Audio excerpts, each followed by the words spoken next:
Were you surprised with this sleight of hand, if I can call it that, in terms of trying to remove UK and put instead Great Britain? Well, Arlene, thanks very much for having me on. Thanks very much indeed.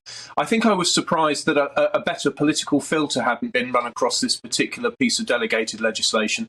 It very plainly substituted Great Britain where United Kingdom can presently be found.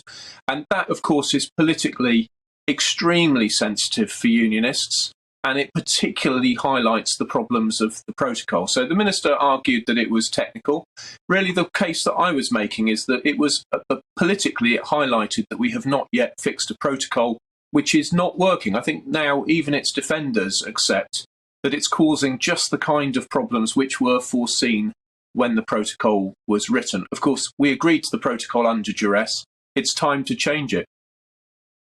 In terms of the protocol under duress, you'll recall at the time that some people said that they viewed the protocol as a temporary solution. And indeed, the Northern Ireland Court of Appeal made reference to that insofar as they said it was drafted as if it was meant to be temporary. Actually, I think the wording they use is not meant as permanent. Given that is the case, there is surely a need for Article 16 to be triggered, is there not? Well, there is, and I'm afraid that Article 16 has been talked up far, far too much. If people actually read the text, which is in plain English, they are limited and temporary measures to make sure that problems which were foreseen could be dealt with. And instead of talking that article up, we should be actually explaining to people that it's perfectly reasonable in the circumstances right now for us to use it to make sure that, for example, major retailers in GB will return to supplying Northern Ireland. You know, I was in Belfast a couple of weeks ago. People were telling me of really major retailers who simply refuse to ship to Northern Ireland, and that can't be right. So I think it's perfectly reasonable and actually could be done in quite a low-key way to use Article 16 now to make sure that the border down the Irish Sea is removed for the purposes of goods staying within Northern Ireland.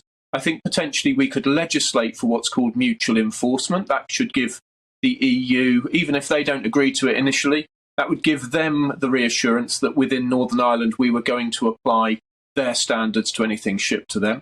And we could therefore end up in a position where actually we could get rid of the border down the Irish Sea and in a sense restore the Belfast Agreement's East-West provisions, which you'll know better than me that the Good Friday Agreement applies East-West as well as North-South, and I'm afraid too many people have been forgetting that.